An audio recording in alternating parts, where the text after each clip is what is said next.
প্রধানমন্ত্রীর যে বক্তব্য দিয়েছেন যে প্রশ্নপত্র ফাঁস রোধ করার জন্য কঠোর আইন করা হচ্ছে এবং একই সাথে তিনি বলেছেন যে শিক্ষামন্ত্রী পদত্যাগ করবেন না।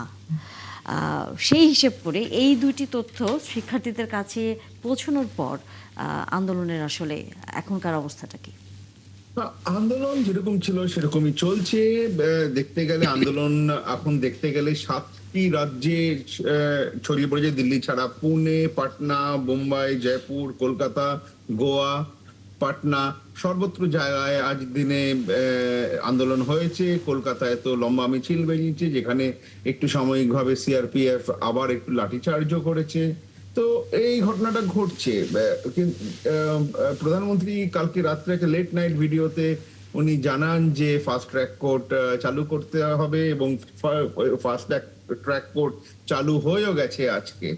কিন্তু সঙ্গে যে যে সচিব ছিলেন এডুকেশন ডিপার্টমেন্টের, ওনার কে সরিয়ে বদলে আরেকজনকে আনা হয়েছে। প্রশ্নটা তার থেকেও বেশি। আন্দোলন যারা করছে কখনো জনতা পার্টি, তারা 3টে শর্ত যে শুরু থেকে রেখেছিল, তার মধ্যে একটি হচ্ছে সোনাম ওয়াংচুককে সরিয়ে একটি বেসরকারি হাসপাতালে নিয়ে যাওয়া, এবং সেটা হয়ে উনি ওনার হাঙ্গার স্ট্রাইকও ভেঙেছেন। উনি সেখানে প্রেজেন্ট ছিলেন জেপি নাড্ডা এবং বিজেপির অন্য সদস্যরাও।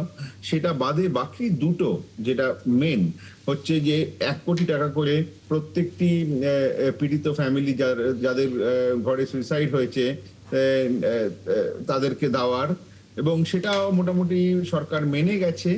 দ্বিতীয় আরেকটা নতুন সেটা হচ্ছে যারা প্রোটেস্ট করেছিল গত পরশুদিনের আগের দিন দিল্লিতে, যেখানে এত বিভ্রান্তি হয় শহরে, সেখানে যাদেরকে ডিটেন করা হয়েছে অথবা অ্যারেস্ট করা হয়েছে, তাদের এগেনস্ট একটা সভারেন গ্যারেন্টি, দেশের গ্যারেন্টি দিতে হবে যে তাদের এগেনস্টে কোনো এফআইআর কিংবা ভবিষ্যতে কোনো সরকার বদলালেও কোনো কেস যেন তাদের উপর লাগু না হয়, এবং সেই গ্যারান্টিটাও মোটামুটি সরকার দিতে রাজি আছে। কিন্তু তৃতীয়, সেটাই হচ্ছে ধর্মেন্দ্র প্রধান যে শিক্ষামন্ত্রী, ওনার পদত্যাগ নিয়ে এখনো কথা চলছে।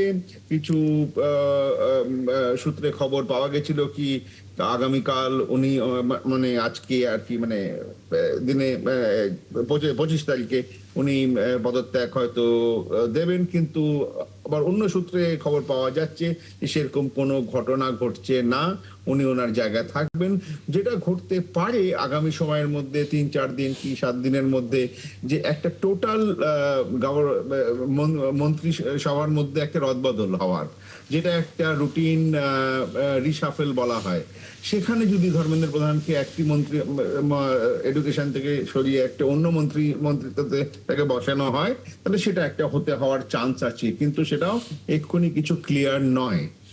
কিন্তু দেশ জুড়ে একটা আন্দোলন খুব বেড়ে চলেছে, এবং এক্ষুনি মানে আপনার সঙ্গে যোগাযোগের কিছুক্ষণ আগে একটি ককরোচ জনতা পার্টির একজন এক্স মাধ্যমে একটি কারেন্ট টুইট, যেটাই বলেন যে প্রচুর গুন্ডা মাধ্যমে এসে এই ওদের প্রোটেস্টকে ভঙ্গ করার একটা খবর তারা পেয়েছেন, এবং জিনিসগুলো খুব এবার একটু অন্য দিকে যাচ্ছে। এখন দেখা যাক সময়ের সঙ্গে এটা কাল পরশু, কারণ কাল শনিবার, কালকে ভিড়ের সংখ্যা খুব মাত্রায় বাড়তে পারে, এবং দিল্লি শহরে কালকে বৃষ্টি হওয়ার সম্ভাবনা খুব হাই।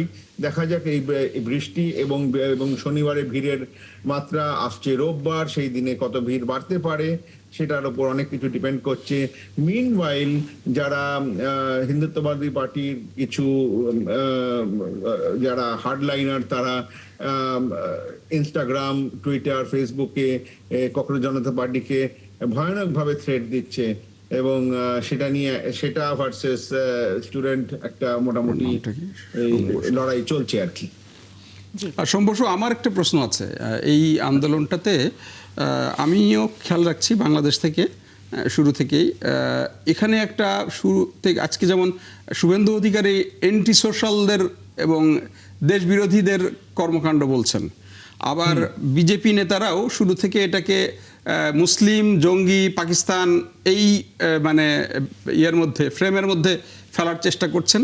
এবং আমরা দেখলাম যে এখানে জুনায়েদ নামে যে একটা মুসলিম যুবক, তার ভাইকে এবং বাবাকে অ্যারেস্ট করা রাইট, হয়েছে। তার ভাইকে বাবাকে অ্যারেস্ট করা হয়েছে এবং তার বোনের শ্বশুর দেবরকে অ্যারেস্ট করা হয়েছে, বোনকে যথেষ্ট হুমকি দেওয়া হয়েছে এবং তাকে হুমকি দেওয়া হচ্ছে যে তুমি আবার আসলে তোমার বাবাদেরকে ছাড়া হবে না।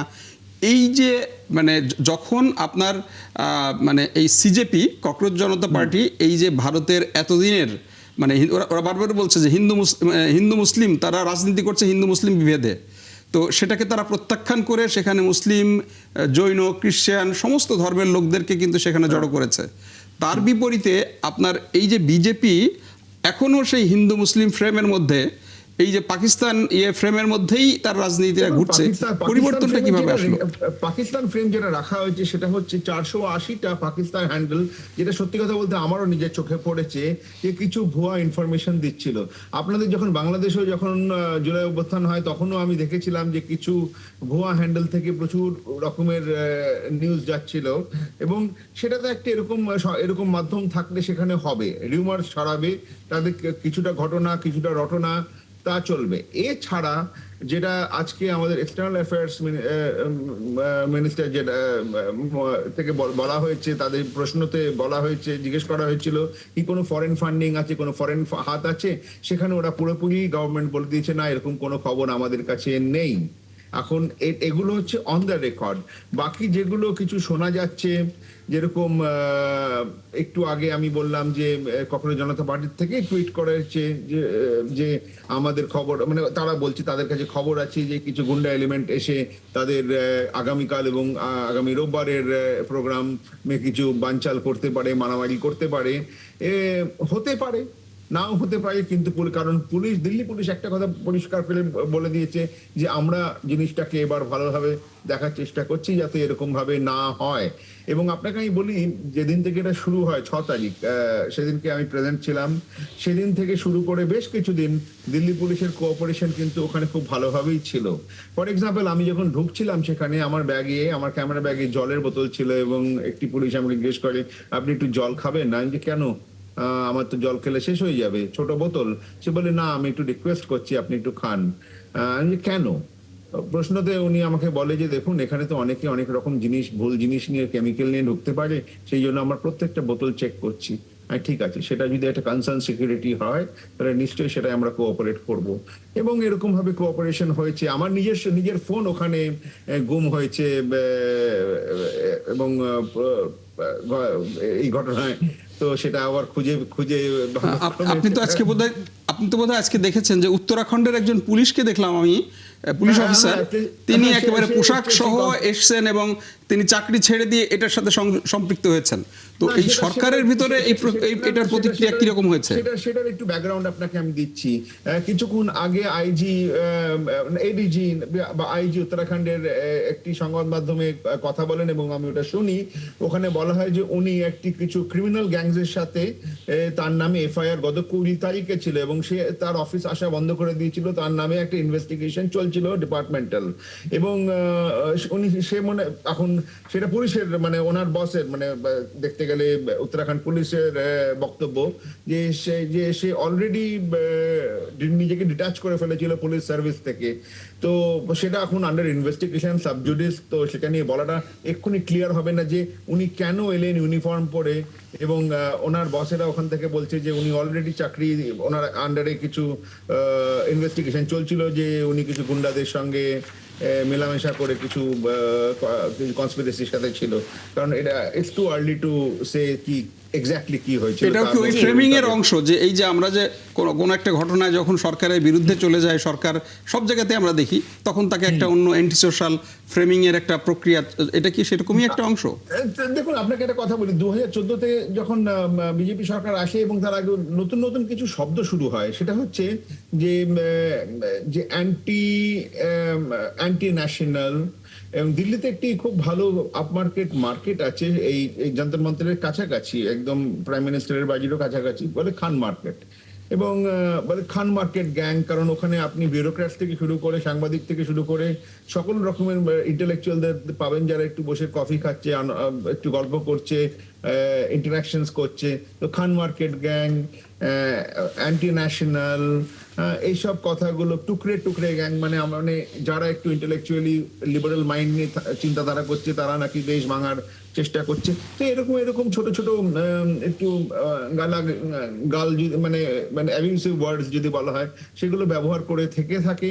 এবং তাতে তাতে যে কোনো কিছু বদলেছে মানুষের থিঙ্কিং এ, তা নয়। সেটা আসলে অবশ্যই কোথাও প্রকাশিত হয়নি। সাধারণ মানুষ তার যেই জ্ঞানের চর্চা সেটি আসলে চালিয়ে যাবেন, যেই নামেই আসলে সরকার তাকে বলুক না কেন। আলোচনা আসলে শেষ করতে হচ্ছে সোম বসু, আবারও নিশ্চয়ই কথা হবে। নিশ্চয়ই আমরা আবারও এই আন্দোলনের খবর আপনার কাছ থেকে জানবো, এবং একই সাথে মেহেদী হাসান পলাশ, আপনাকে ধন্যবাদ, ছিলেন এতক্ষণ, নানা বিষয় নিয়ে আলোচনা হলো আপনাদের সাথে। দর্শক, দেখা হবে আবার, আপনারাও এতক্ষণ সাথে ছিলেন, তার জন্য ধন্যবাদ।